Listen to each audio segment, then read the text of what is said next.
Hello, everybody. So, a precursor to the delusional course that I have here on YouTube was a live streamed class called Entry Point.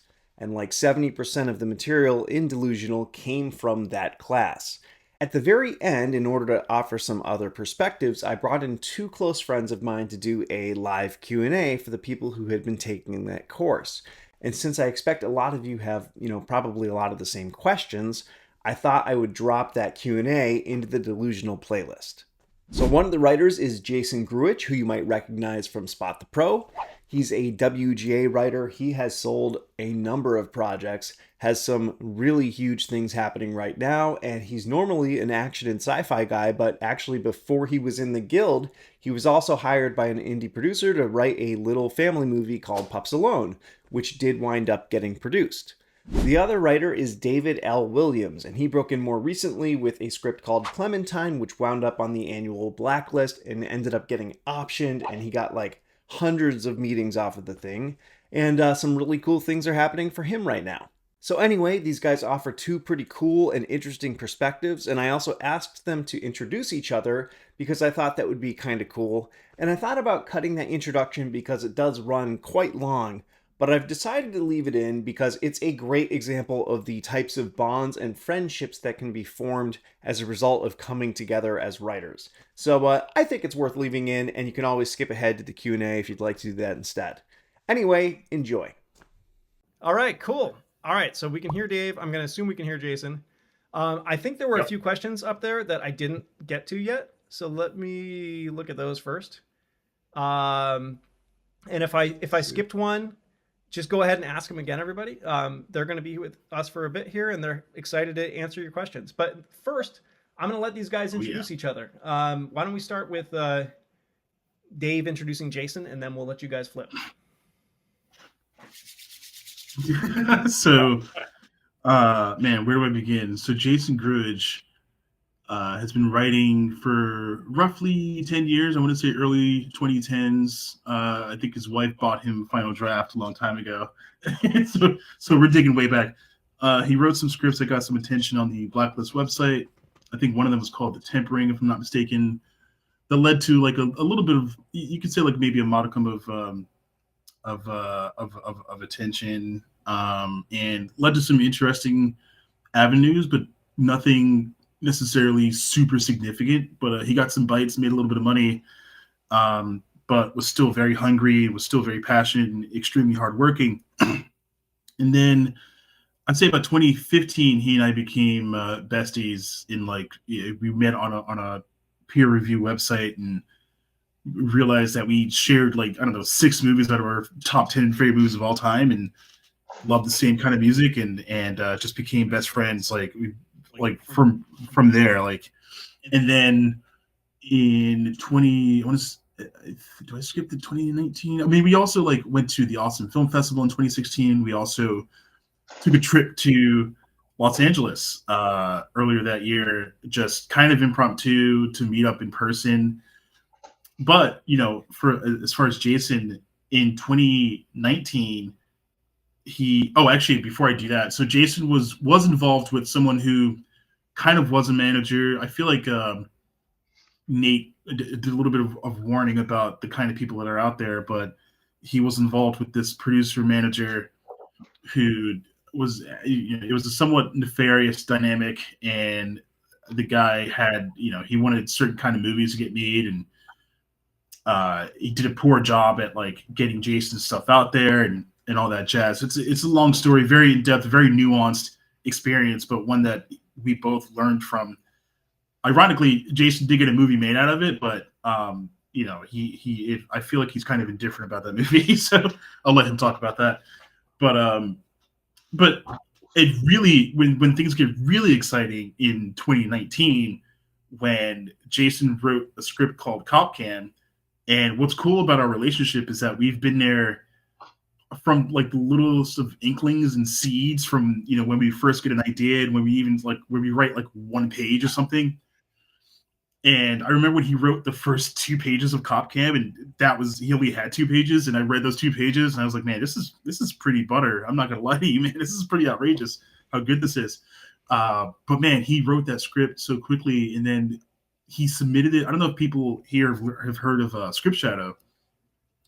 For all its faults, and it's a somewhat divisive website, but there are, it's so funny how Carson himself sometimes feels like the least toxic element of that website.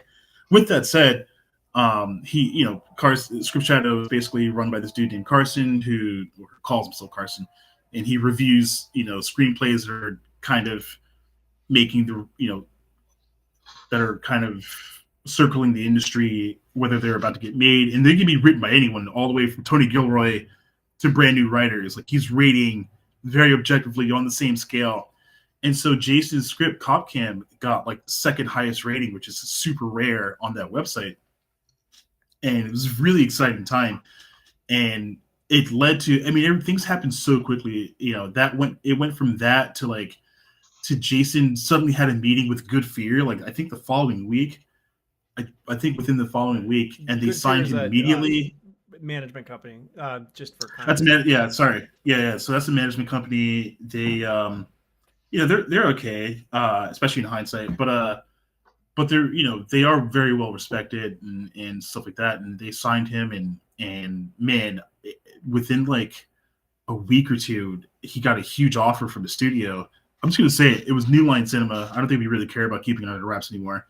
He sold 6 figures sale of that script to New Line, which is just mind-boggling. And that had to be top, at the time, I think top 3, top 5 happiest I've ever been in my life. Happiest days. So just watching your best friend who you talk to every day, whom you read when he only had 2 pages. I read those 2 pages, and going from there to it selling to a studio, it's just such a surreal experience.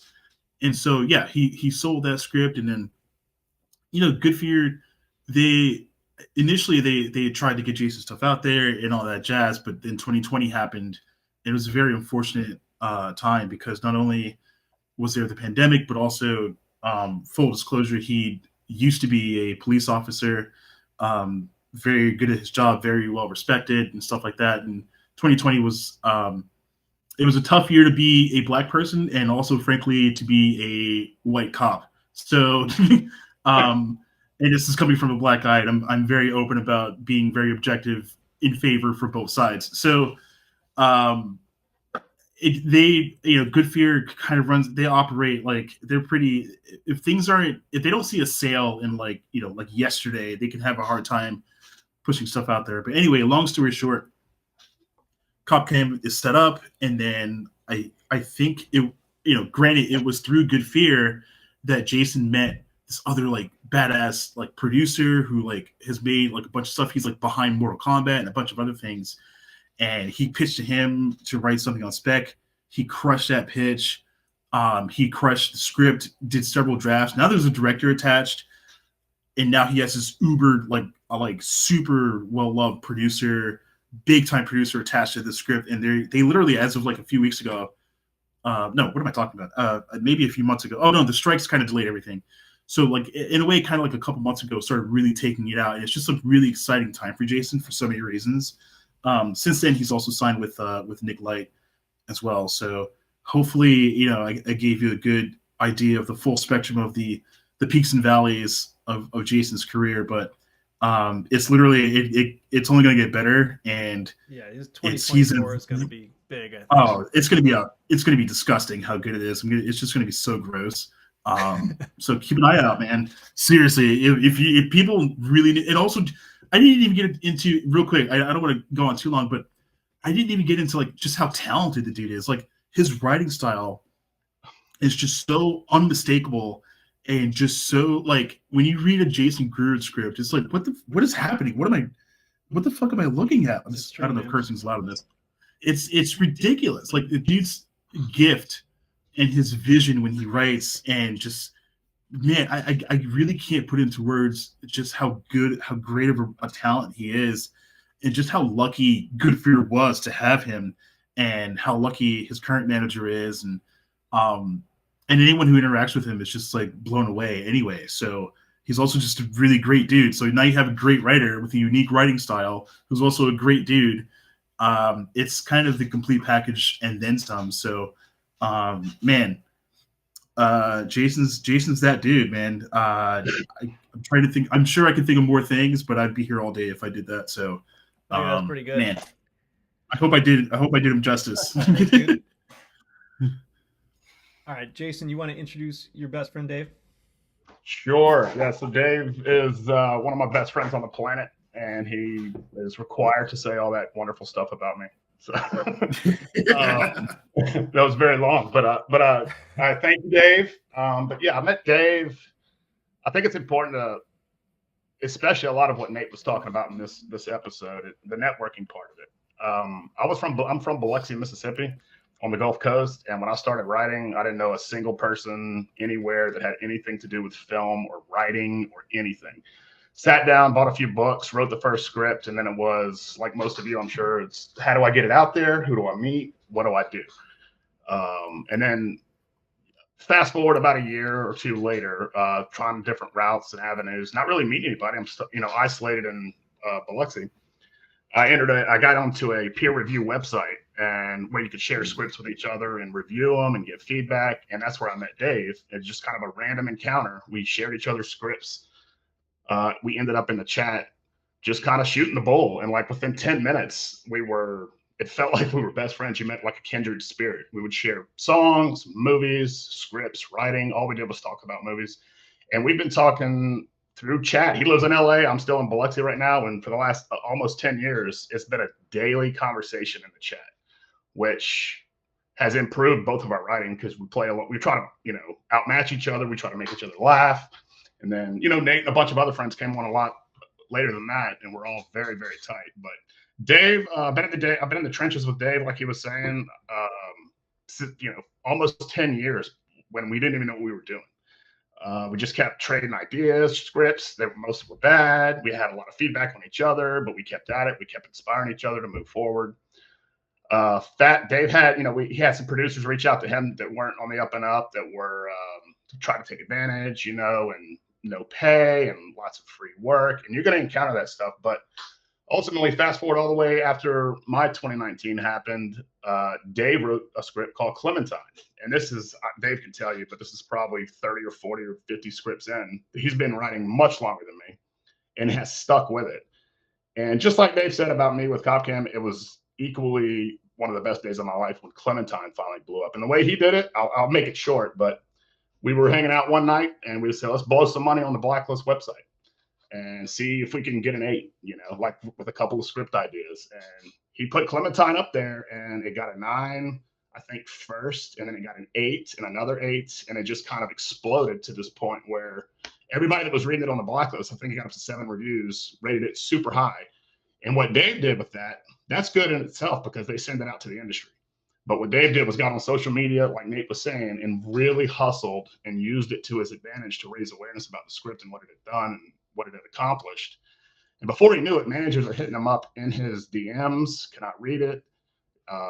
And he kind of took off from there. He met with a few, and then he ended up signing with Gramercy Park, Mitchell Bendersky.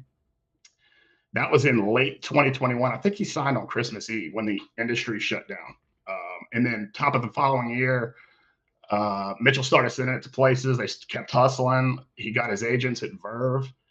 And ultimately ended up, I think the agents come on after he optioned it, but he signed an option agreement with that script. It's still active and it's got attachments and it's moving forward fast. And next year, hopefully, is the year it goes into production. But 2022, all of that happened for Dave, and he had over 100 general meetings. I can't tell you how many OWAs he was open writing assignments he was put in for, pitches he gave to studios, and capped off that year being on the blacklist, the annual blacklist, which was huge. So we all had a big party. We watched the announcements live, and it was just a super fun day. When you rise up together, through all the trenches and heartache and the roller coaster that all of this is, it's really gratifying to see your buddies make it. And he's off to the races. I mean, next year is going to be huge for Dave just as well. Yeah, it is. And I can't say enough about how serious I am when I say that, like, these are two writers who inspire me. We kind of have this like running joke, but like, you know, when I read something from them, like I get pissed because like it's so good, and I'm like, why am I even doing this anymore? And I'm ready to quit. And then like, you know, an hour later, I'm like fired up, and I'm like, I'm gonna beat them with my next script. And you know, it's like a really like fun thing to like have a couple friends like that who just inspire you in that way. They're great writers, great dudes. But anyway, this is a Q&A. So now that you know a little bit about them, I'm going to go and scroll up to a couple questions here, and then we'll just keep it rolling. And I see in the comments a couple Clementine fans here. Your friendship sounds like a Pixar story. Love it. Right. It kind of is, man. We can go on forever about that, but yeah. Let's see. So, what is your advice on writing better, complex characters that come alive? Ooh, Jason, I feel like you should take that one. Okay. At least first. So for me, that's a great question. That's a fantastic question. When I started, I was always, I'm a big action writer. So I would focus in my earlier days, and I'm always learning, by the way. I don't know everything either. Just like Nate said, we're all trying to figure it out as we go and hope we get lucky and have those opportunities. But when I started, I would focus heavily on being the best action writer I could be in, you know, the shortest amount of words. So my character work would sometimes suffer for that. They wouldn't be that. Those are the notes and the feedback I would get. Your characters feel one-dimensional. I don't really care about him. Why should I care if he's in a foot chase with the bad guy? Whatever it is. But to answer the question, what I've started doing years into writing, it took me a while. It took me personally a while to figure it out. Some people get it faster. Dave is certainly better at it than me. Is coming up with. You hear it all the time. You know, giving your characters a biography, their bio. Who are they? It doesn't have to make it in the script, but you have to know who that character is as a human being. Like they exist in your brain, they're real. And you have to feel like you know them, like the back of your hand. Who raised them? How were their parents? Where did they go to school? Did they go to school? Were they criminals? Were they not? Did they overcome things in their past? And the more you can get around that headspace and who that, especially a protagonist and your antagonist, the more it's going to inform the dialogue and their actions, and more importantly, their choices. And that's always a struggle. Every new script is the same struggle. Who are these people? How do I make them leap off the page to make you, when you're reading it, feel like it's an actual person that I'm writing about versus somebody I just made up? You know. Dave, you want to jump in on that? Yeah. So I think two things that come to mind for me for complex characters. I think number one is some form of authenticity. I think if you can, because I feel like it's my personal belief that the majority of people you meet in real life are experts at something. So if you have a character that is like an expert at something very niche or is very passionate about something very specific, not that your characters have to, you know, exhibit that in the script in order to come through, but like, I don't know. It just feels like the more, like for instance, I remember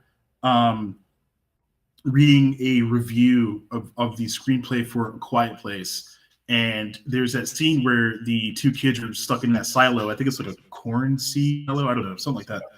And the way that it's described in the script is just so specific and authentic that really stood out to the reader. I think those things are very, very helpful because, you know, and also those characters have a deep knowledge of, you know, that process and what they use the silo for and all that jazz. So I think authenticity can do wonders for creating complex characters. I also think the other thing is just real life experience, just experiencing what it's like to interact with other human beings and people, and just being observational and keeping tabs, whether it's, you know, inadvertent or not, you know, because I feel like I do that just by accident half the time, to be honest. But just kind of, you know, having that stuff bubbling underneath and then having it rise for when you're writing a character. I feel like roughly 33% of the characters I write are at least inspired by people I've met in real life, honestly. So it's kind of a cheat code. It's almost like real life is a cheat code for writing those complex characters. That's great.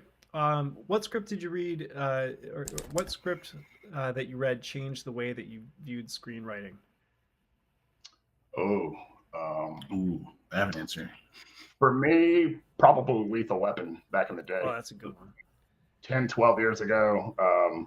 That's the one that leaps out. I mean, I've read so many about Nightcrawler.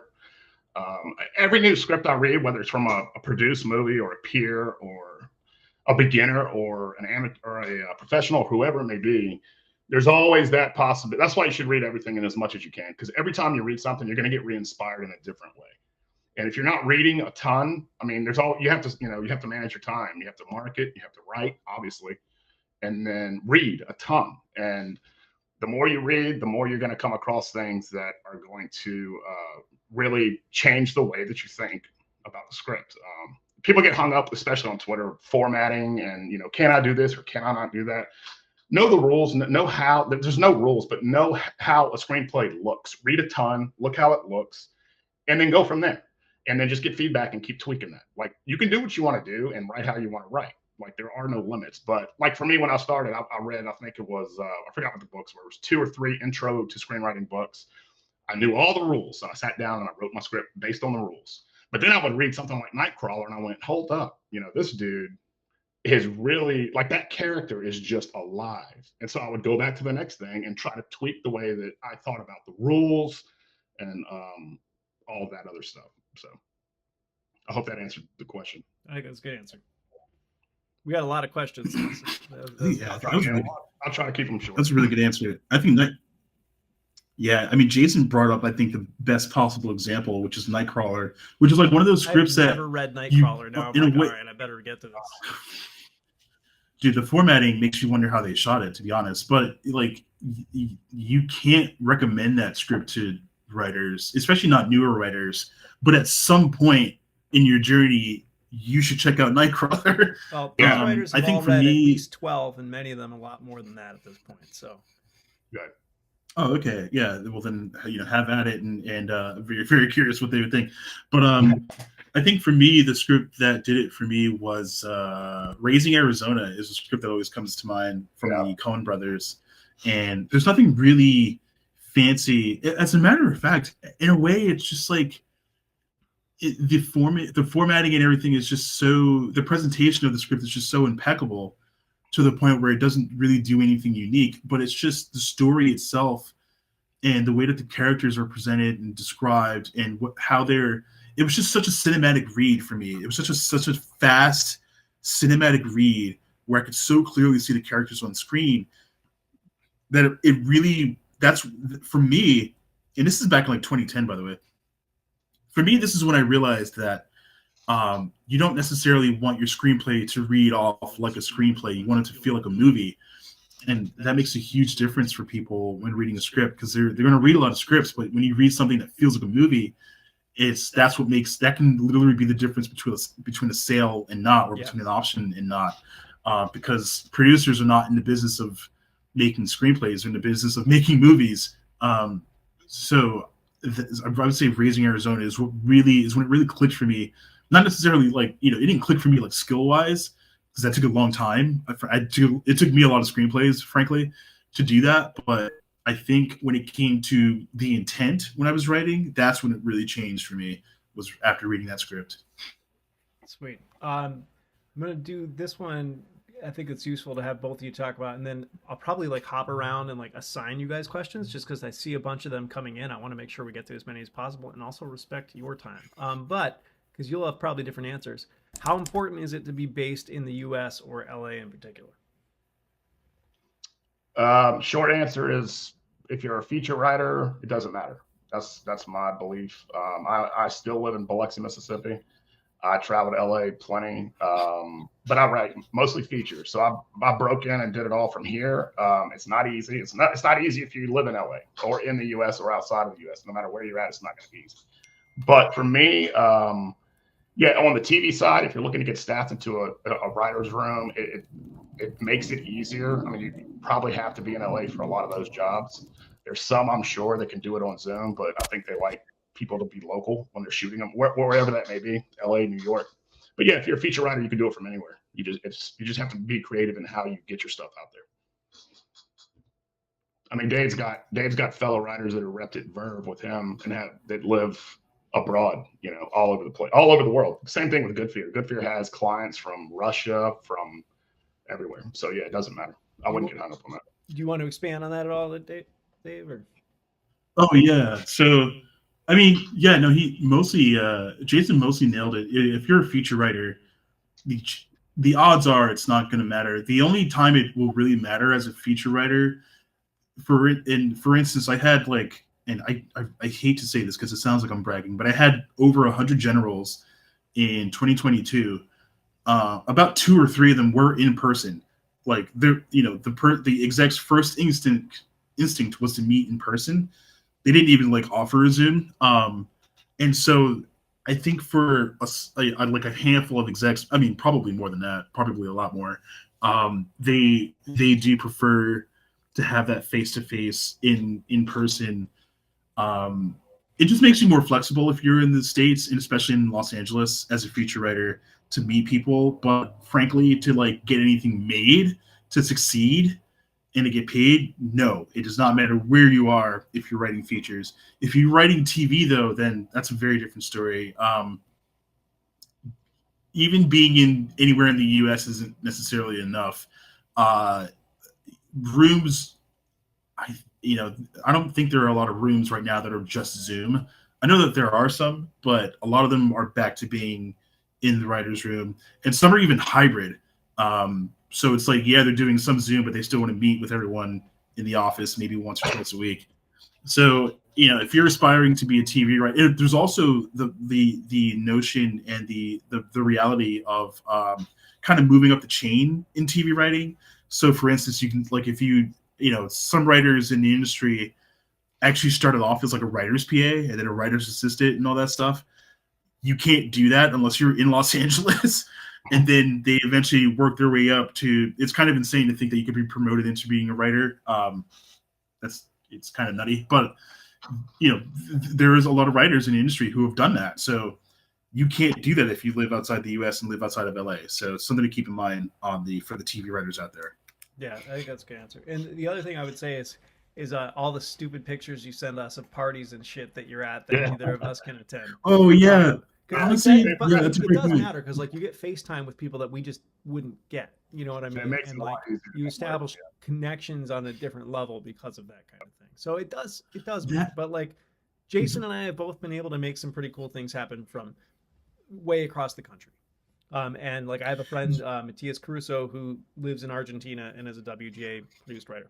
So, if I can expand on that for like, if I can expand on it for like 10 or 15 seconds, because you brought up an excellent point, which I just completely forgot about. Yeah, so like, if anything, it's what it is for feature writers, LA can just be a bonus for you, really. But not being in LA won't hinder your success. But being in LA can be a huge bonus.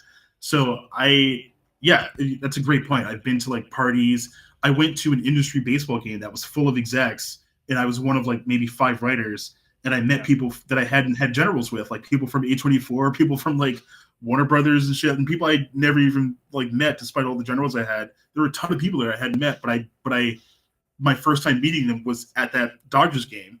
So that is a good point. That if you want to expand your flexibility and abilities to meet people, it can make it better if you live in Los Angeles. But I can't stress enough that as far as like breaking in and succeeding specifically a feature writer, it doesn't really matter that much. It's just after you've broken in and after you've succeeded where it might actually matter a little bit more.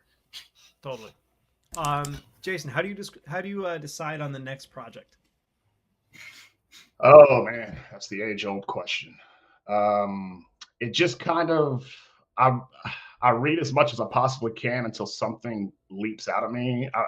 It's different every time. I don't really have a solid answer. I mean, I like to write in the gritty, authentic kind of action space. I try to make everything compelling with twists and turns. So I kind of like to stay in like I wouldn't for me. I'm not going to consider writing a romantic comedy next because I like to write true crime stuff or a little bit of sci-fi. I have a horror. Like it just depends. Whatever.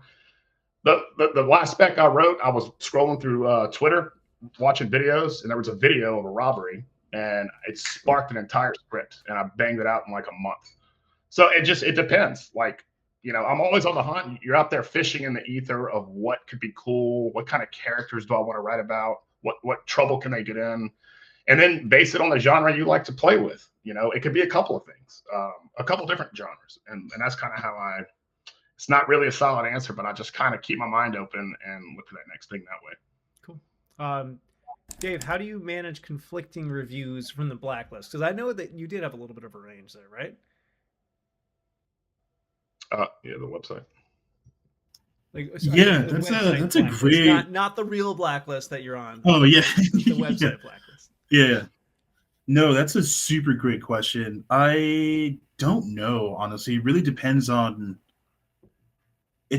how varied the scores are. So for instance, I definitely got the 9 and I got the 8. I got a bunch of 7s. I got a 6, and then randomly at one night at midnight when I was trying to sleep, I got a 5 from someone. So how do you manage that? Honestly, the thing is, it's kind of indicative. You have to have the mindset that not everyone is going to jive the same way with your script. You kind of have to have the mindset that one, the most important score there is going to be the highest one. So that's what you can use. That's what you can hustle. That's what people are going to care about. They only care about the high end, the ceiling, per se. And so if you have that really high score, the lower scores don't really matter, especially if you've got an 8 or above.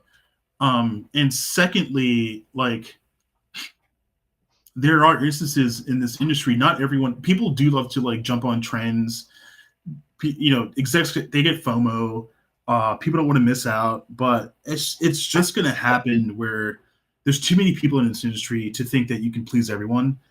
Not to mention audiences, like say if you get a movie made, you can forget about it. It's not going to happen. So it's kind of indicative of the mindset that you kind of need to have when you're venturing into this industry, that you're not going to, you can try to be as undeniable as you want, but and maybe you can be, but you kind of just have to roll with you have to be prepared for every kind of feedback, honestly. So it's hard to maybe, I don't know if I'm wording it the best way, but no, I think it's good. You just kind of have to roll with it.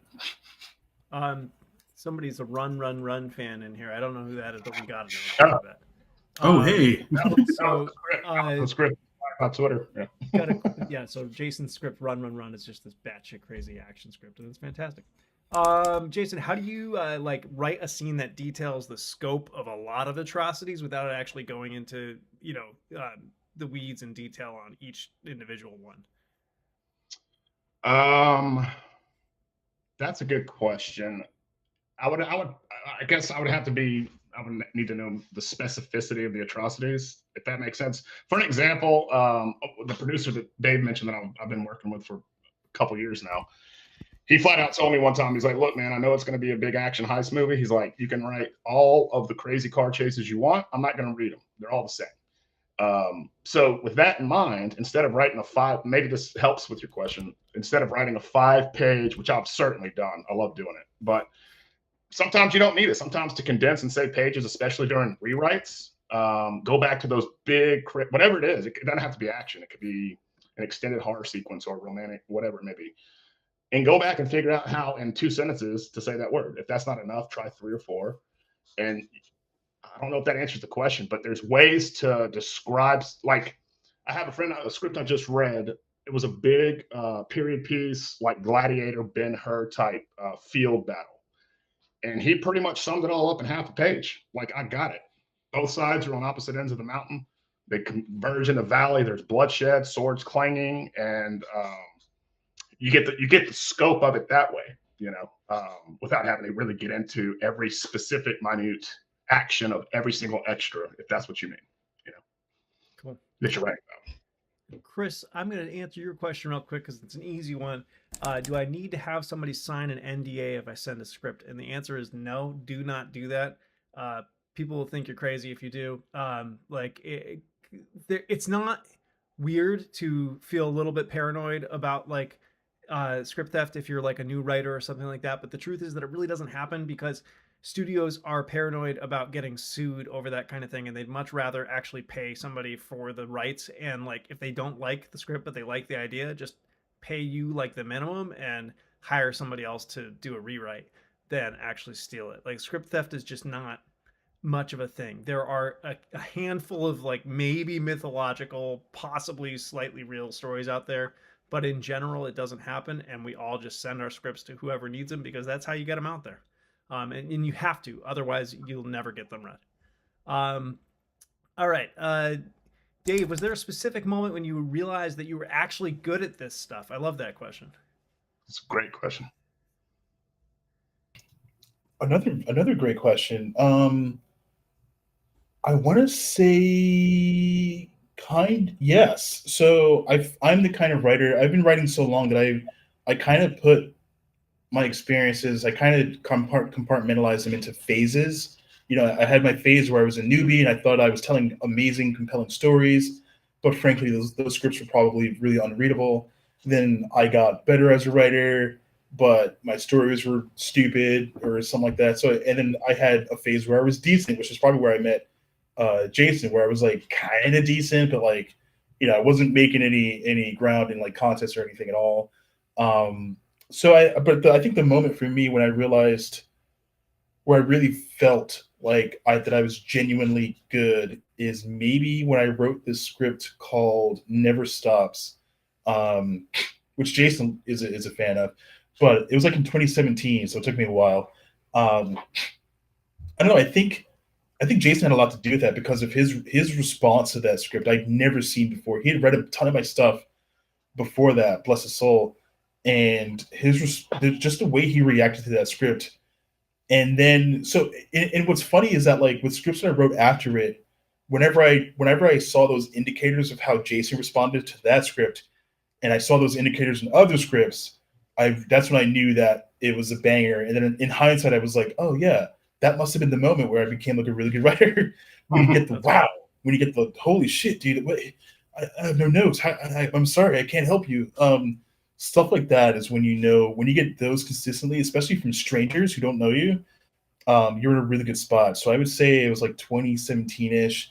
And I'm not saying every script I wrote from there was like great, you know. I wrote some doozies, but I think it was like early 2017 for me. It was right after the Austin Film Festival when I had decided I was going to move to LA, and I wrote this other script.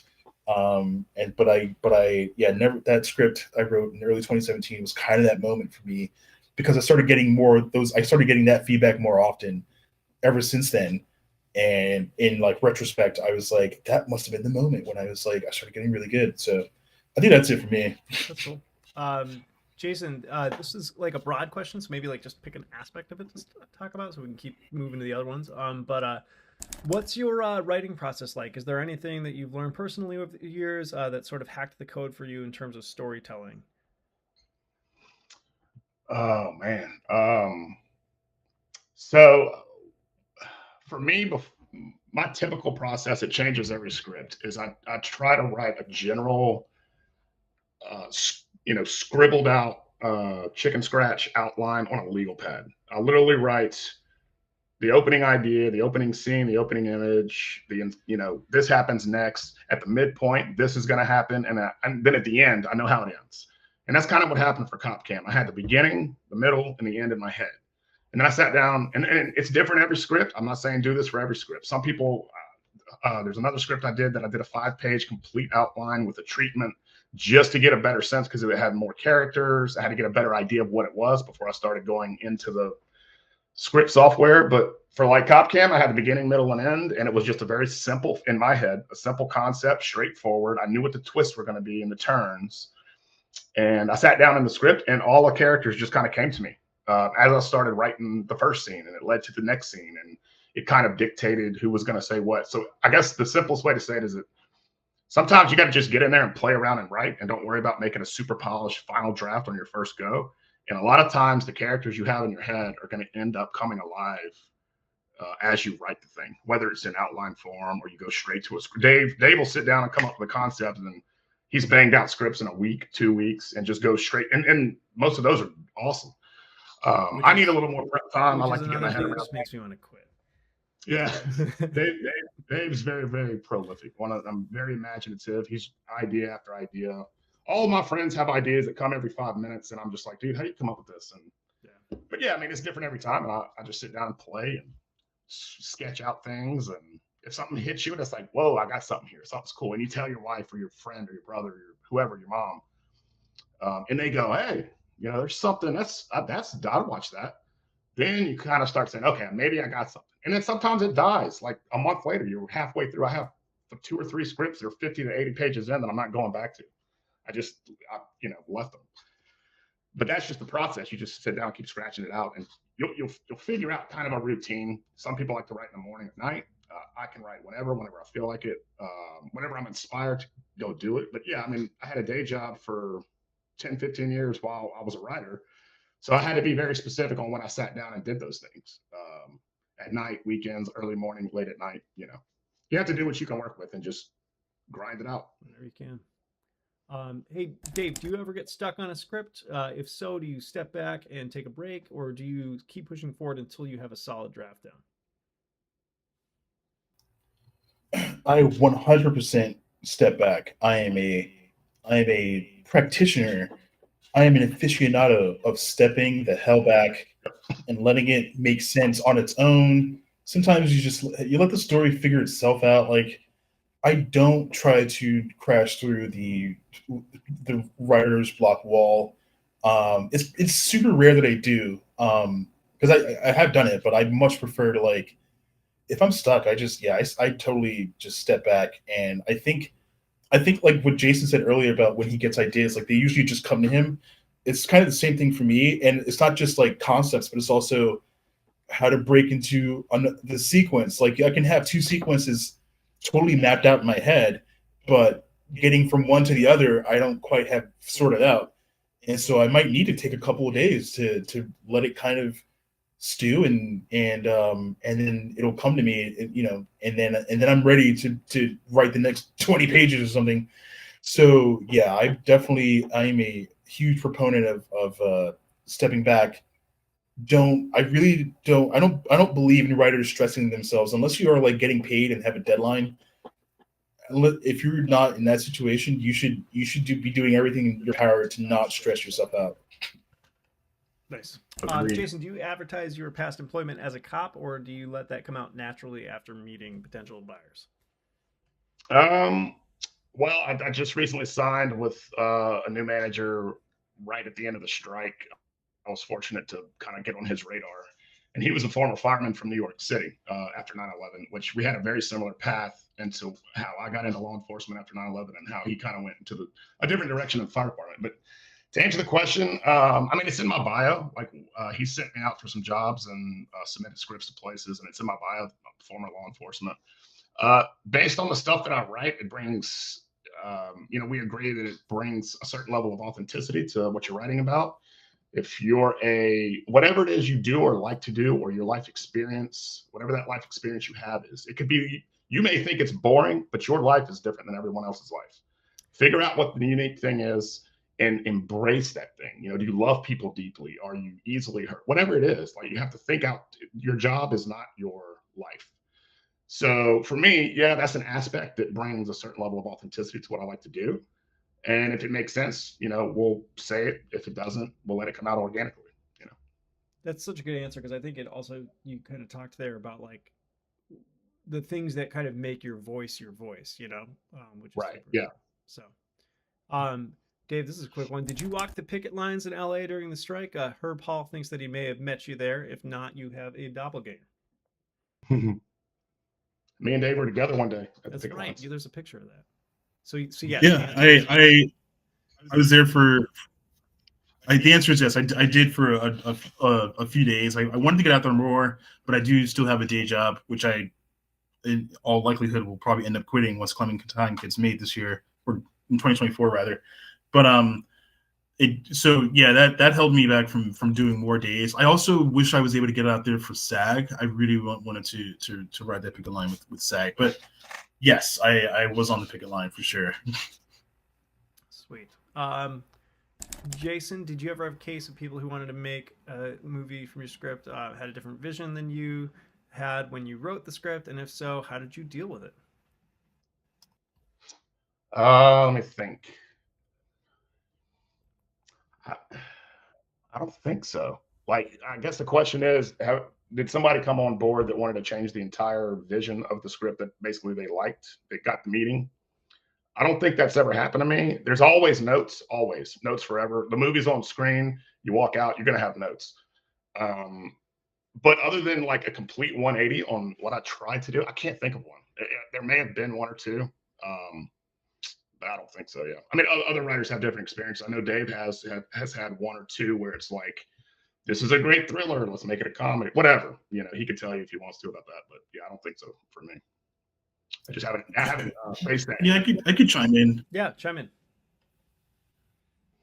Yes. I mean, nothing like super egregious and like urgent and earth shattering, but I remember one time when I was meeting with a bunch of different managers, I met with one manager that suggested, even though he loved Clementine, he suggested like a page one rewrite.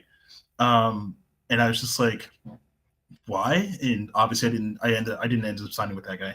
But there was also, I always, and maybe it's just a personal thing, but I just find like, interacting with the directors can be so tricky because they will always have notes, no matter how perfect they think your script is. They will have notes because they want to match it to their vision. So when the producers of Clementine, I was very fortunate to be on those meetings when they were meeting other directors, and we had met about 6 or 7 before we found what we felt was like the perfect fit. A couple of them had, some slight notes, and a couple wanted to change the ending. A couple of them wanted to change literally like 4 lines of dialogue. There was one guy who wanted to change quite a bit of things, like the opening and all this other stuff. So yeah, you might come across it. I was very fortunate to be in a position where the producers didn't want to change anything. And so whenever they heard that, they immediately were like, red flag, nope. And also, I think a lot of times, because everyone on your team, like agents and the producers and your manager, they all have the same vision and they want you to succeed. If they feel like those notes will not help you succeed, there is a reality where you are able to be like, no, we're not going to do those notes. Because a lot of times directors have to be very upfront with those things before they can get signed on to a project. So it's pretty rare. I'm sure it happens, but I can't think of a case where we would have gone with a director and then suddenly they had notes. That is kind of disingenuous and stuff like that. So, but yeah, no, it happens. And I mean, your reps might even have that. Like, I wrote a pilot last year that I thought was really funny and good, and my manager was like, no. So I mean, it happens. Yeah, it happens. I signed with my manager because he really loved a couple of my scripts, and we're pretty much, he has some thoughts on a couple of them, but like those are basically staying the same. Another one of mine, which I was pretty sure was like 85% there, he read and he agreed it was like 85% there, but in the process of talking through his thoughts on it, and he had some really brilliant ones, he kind of zeroed in on something that made me be like, shit, I got to do a page 1 rewrite on this thing. And like, cause like, it's going to be, it's going to keep a lot of the elements that made it special, but like enough is going to change tonally and just character wise that like I gotta kind of go through it the whole way, and like that can happen. So it is what it is. How many hours a day do you guys spend reading and writing? That's a quick one. I go through phases. I haven't written anything or read. Well, I've been reading. I'm back in my reading phase. A lot. Hours a day. Yeah, if I'm not writing, I don't try to keep a time limit. So I would say, I can go anywhere. If I'm writing, it's usually 5 to 10 hours. If I'm in the script writing it, it's straight up. I'm isolated 5 to 10 hours, however I can make that work. Reading, same thing. I try to read, knock out my friends' scripts that they've sent me. I'm catching up. I have a few left, but that's typically 2-3 hours per script, depending on the notes. So that, again, could be 5 to 7 hours. That's not every day. I go through phases. I'll take a week off and not do anything or think about writing. And then the following Monday, I'm geared up again, re-energized, and I want to read 5 that day and start writing on Tuesday. So it just kind of varies. What about you, Dave? Because you're still I'm very similar here. Yeah, very phasey. I would say, I mean, I'd say I also have those phases. I would say that I'm also, frankly, I'm kind of lazy, so I'm not necessarily the most dependable reader. It takes me a long time to even get to scripts, much less read them in their entirety. Even I'm a-okay with being very honest with myself about that and trying to keep myself accountable. When it's easier to talk about when I am doing those things. What kind of hours I put in. When I'm writing something and I'm very engrossed in it, there is no limit to how many hours in the day I'll be writing that script. But it might vary day to day. It might be an hour one day and then literally be like 18 hours the next day, and then be 6 hours the day after that, and then be 0 hours, and then be another 20 or something. I remember, and also when I'm writing a script, I'm really in the zone. I do tend to forget about everything else. As someone who is a binge eater and loves food to a very unfortunate degree, there was a script I was writing a couple years ago where I was just I was writing so much throughout the days that I forgot to eat. I just literally was like, what? I was like, what is food? Why would I care? why would I care about food? Anyway, so yes, it's super all over the place. There's no set amount of time. Even if I was like on an assignment, it would still be just like whenever I felt like it. It's just whenever I feel like it, Awesome. How are you guys doing on time? I should ask. There's a handful more, and we can get. Oh, I'm good. I think so. I'm good. Okay. So let's see. Clint Williams, who I think you guys both know. He, Dave, I think this is a good question for you because you've done a lot of pitching this year. How do you answer the question, why you, if an exec wants to know why you should be the person to write something, other than because I thought of it? That feels like me, because Dave loves that question. No, he does not. Do you really? Dude, hell no. This is the dumbest question in the industry.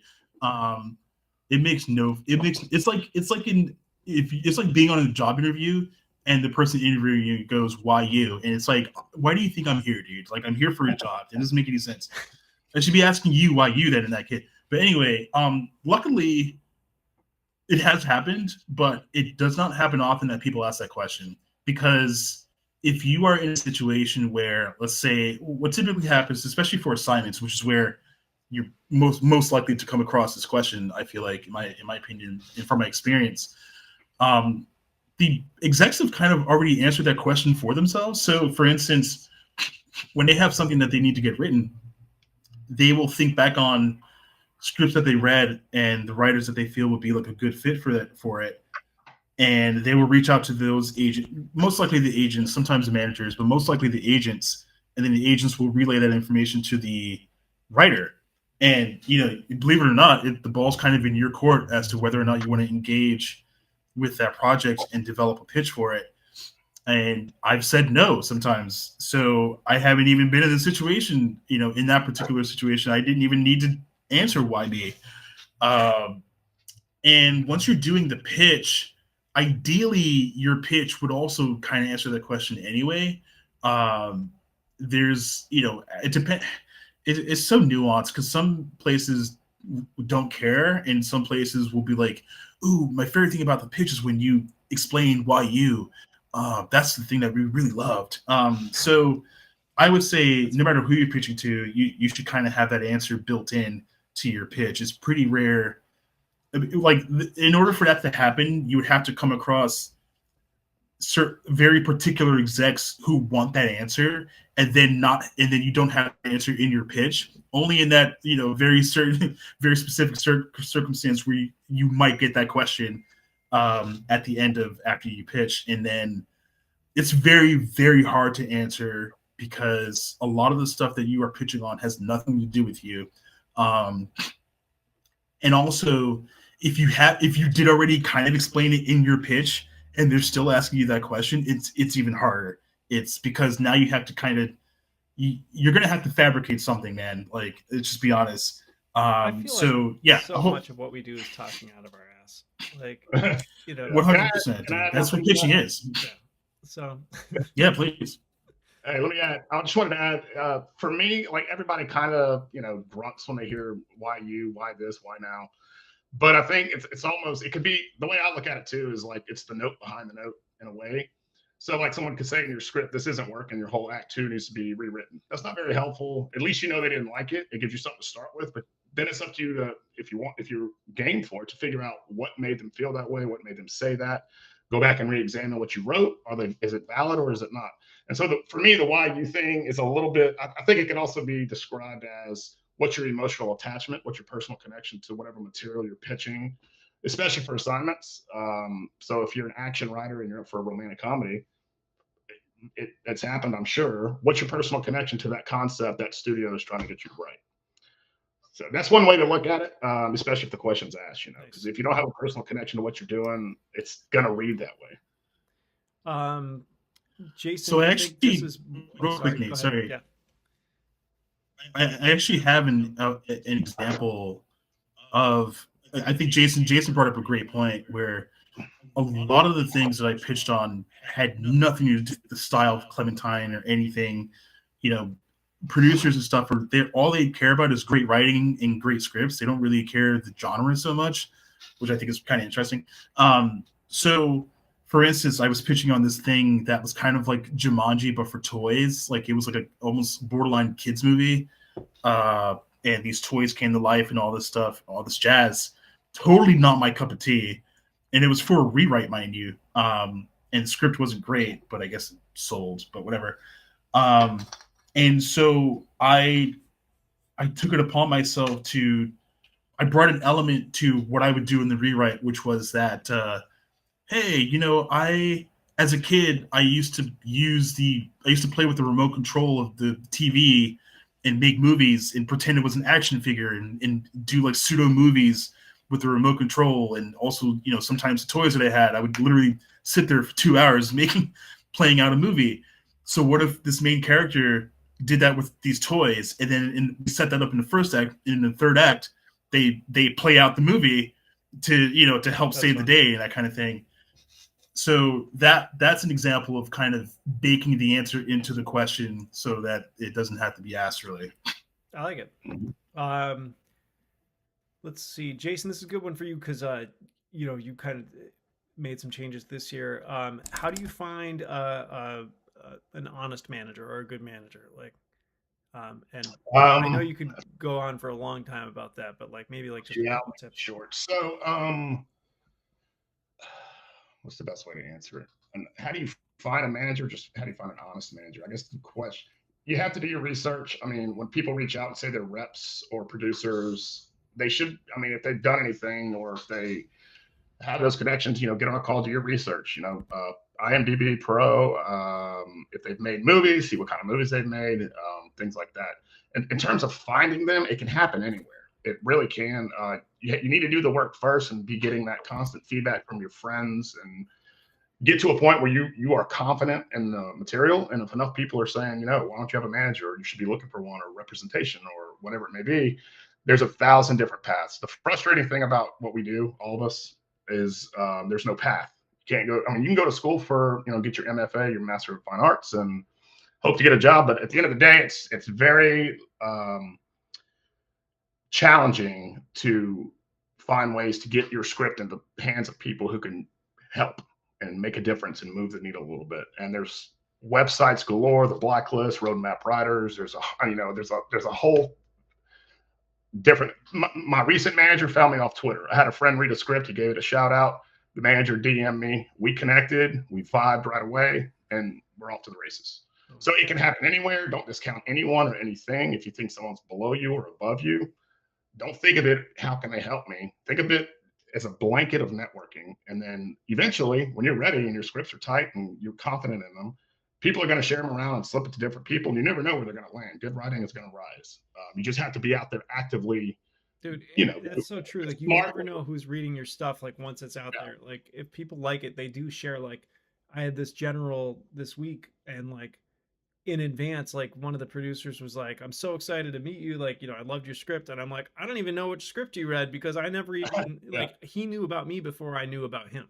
And he's a very notable producer. So I still don't actually know what script he read.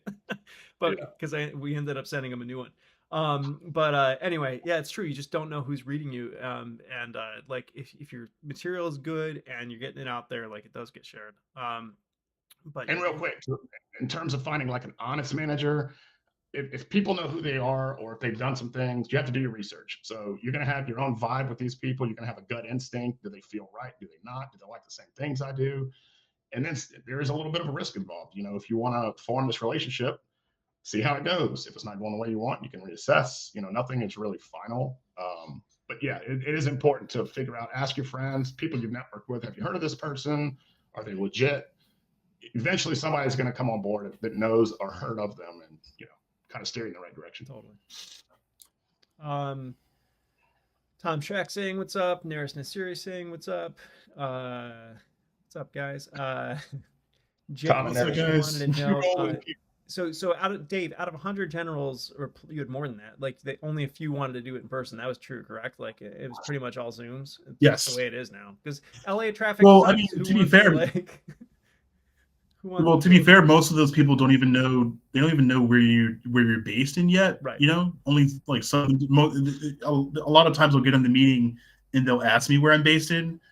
So who knows? It could have been more people who would have been down to meet up in person. Also, I've had plenty of times where I had a follow up, like drinks or something, or lunch with something, or with someone after I had a general. Once they realized that I was in LA.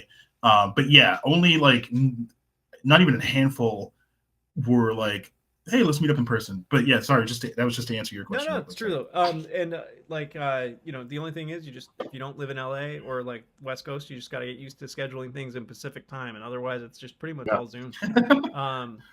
But let's see. Rebecca wants to know, Dave, what's your process for like taking an idea to script? Do you outline? Do you do beat boards? Do you just write? Like, because Jason had mentioned how sometimes you'll knock out a script in 2 weeks. Oh man, I can talk about my process and how it would work ideally, but to be honest, there's a way that my reps want things to go these days, and so I just to kind of please them. Sometimes they'll meet me halfway, but just to kind of please them, I'll give them, like, if it were up to me, like for instance, I'm about to write another pilot, and I am working on an overview because my reps want to see, like, what is the outlook for the entire show, what is the outlook for the season, and then the pilot, who are the main characters. Everyone wants to be on the same page. Like when you have a team of like 5 people as your reps, ideally they would all be on the same page. So they just want to kind of all have the same outlook that you have, and they just want to get into your head. Really, they're not necessarily trying to make you work and do things that you're not comfortable with or things that you don't feel like doing. They literally just want to get into your head and see what you see. If it were up to before I got repped, I pretty rarely outlined. The more I outline a script, the less interested I become in writing it. I prefer to be surprised in the process. There are exceptions though, like kind of small exceptions.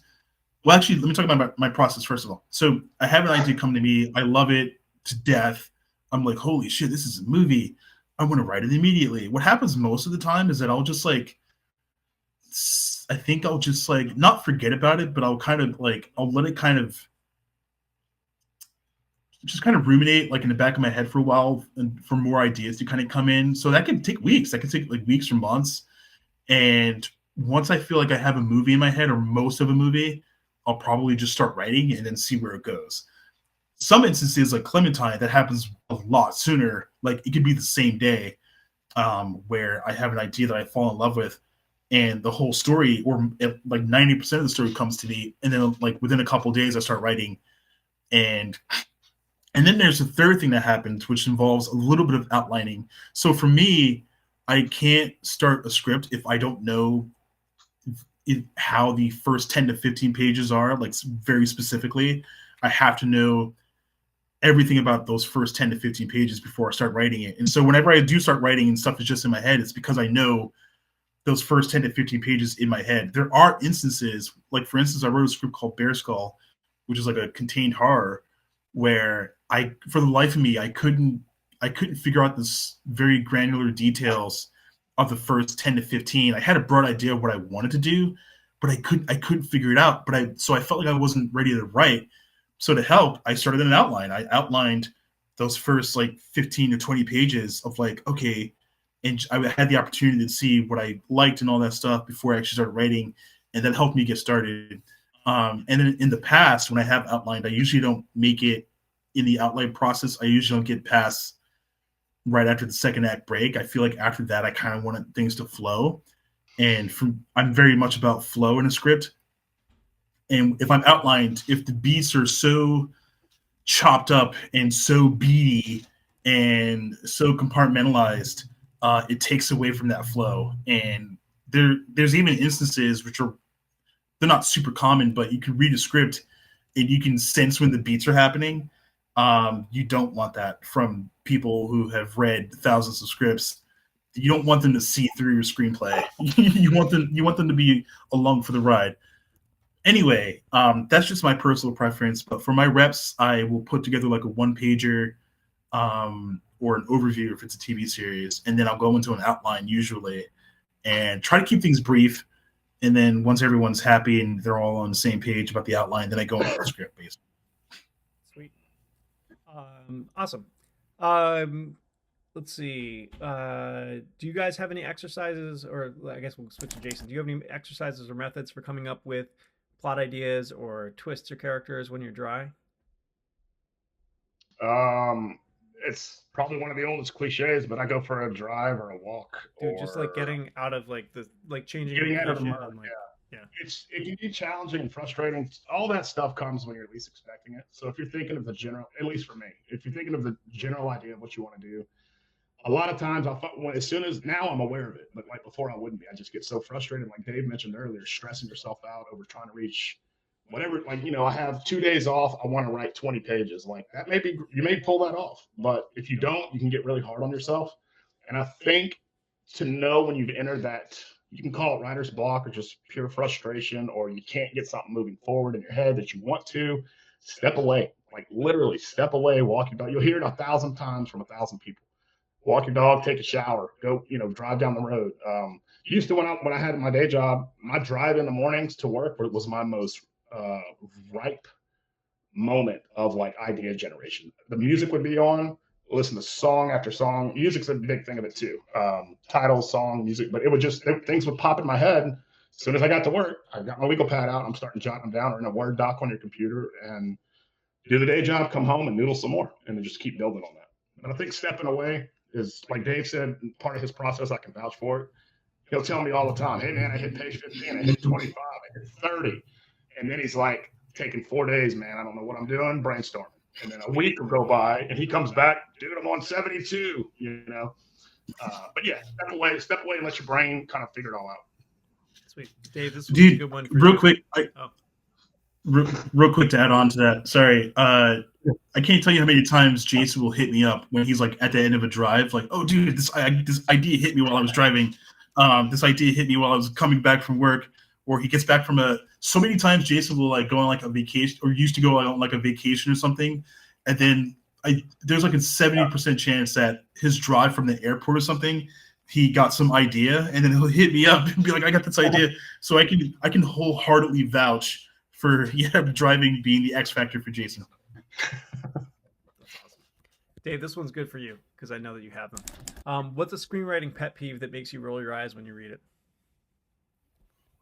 Oh boy. Oh baby. Where do I even begin? I just like one.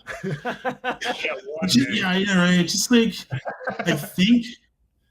I think when someone is writing a lot of words and not accomplishing anything, like when the action of the story is not moving despite the amount of prose, and it's not necessarily that like there's big blocks of text, that you can write a script that has giant blocks of text and prose, but it still moves the story. It's still interesting.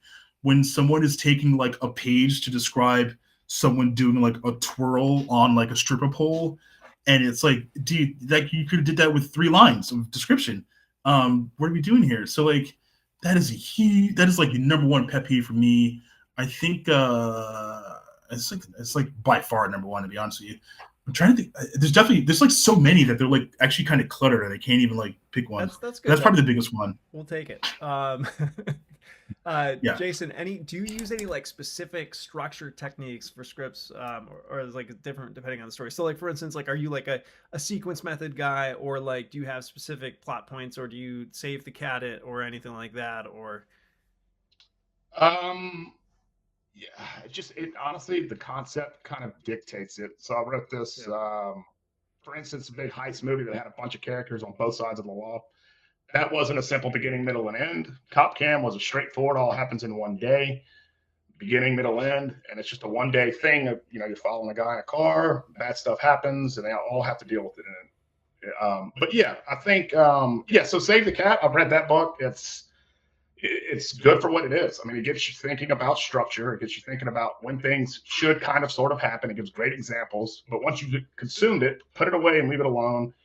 Write your script and then start figuring out ways to do things differently to make people go, whoa, I haven't seen something done like this before. Or, you kill off your main character on page 25. Very risky. But hey, if you've got stuff to back it up in the next 2 acts, go for it. But yeah, the structure for me personally, simple act 1, act 2, act 3, or the 2-part act 2, I kind of have in my head, and then I just let the concept kind of take it from there. Like I don't want to have my big midpoint twist happen on page 80, so I know somewhere in the middle it's got to kind of be there. But I wouldn't get too hung up on that, or even page count in your first earlier drafts. You can always go back and really get in there and figure out what needs to be there and what doesn't, and just bounce the ideas off your friends and keep playing with the clay. This is actually a good follow-up, and I'll pass it off to Dave. So this user says, when I first began screenwriting, I was confused about structure. Now I feel like structure is based on the way your character's goals unfold. Do you agree, or am I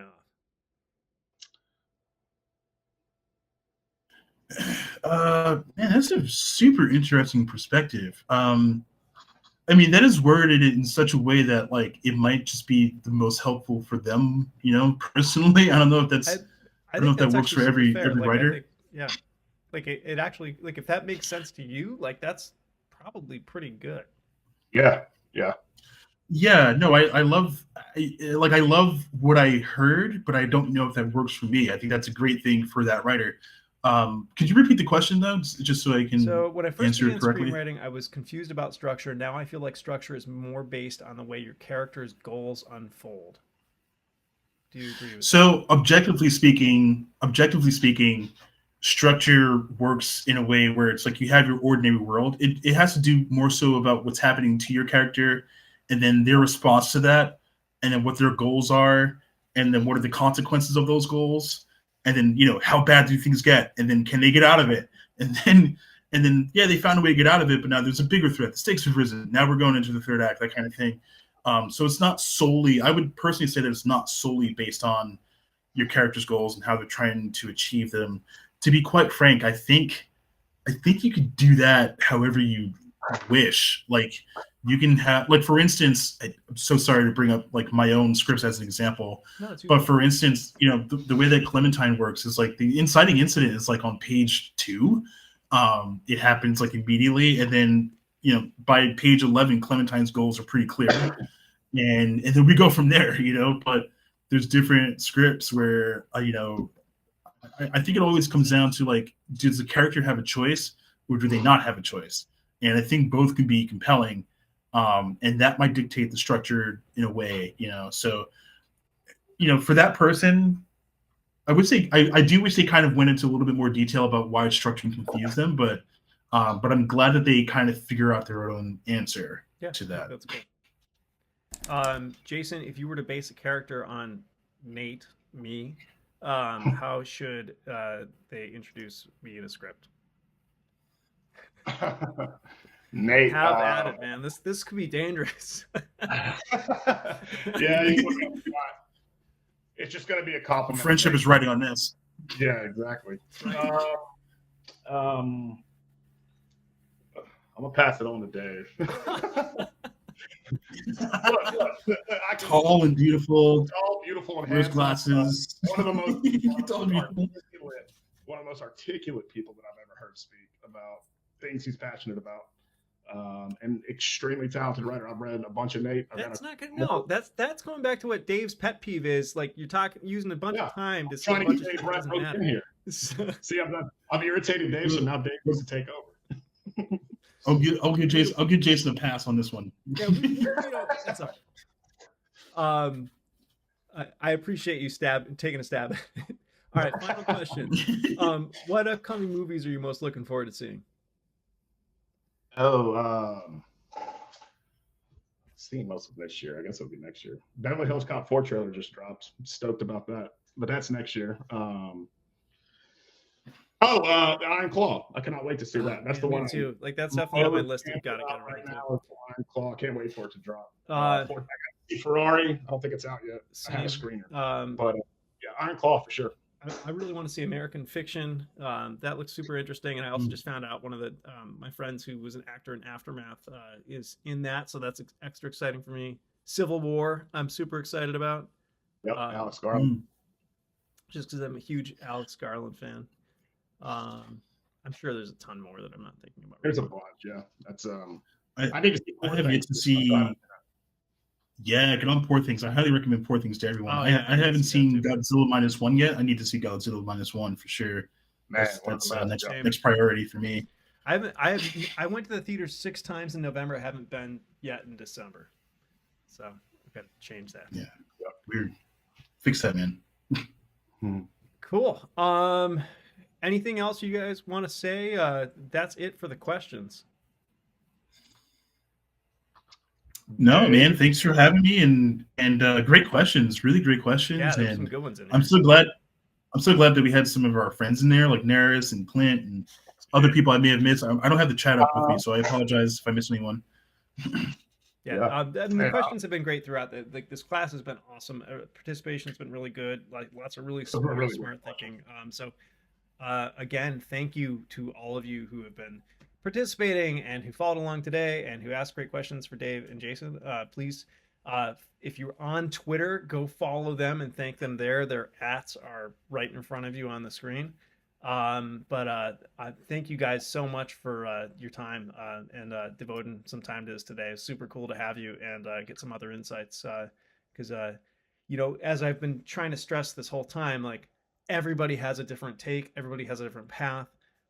That's part of that nobody knows anything quote, but there are a lot of best practices and you learn those by getting to know other people and listening to other writers talk. And so these perspectives were awesome. So thanks so much, dudes. Appreciate it.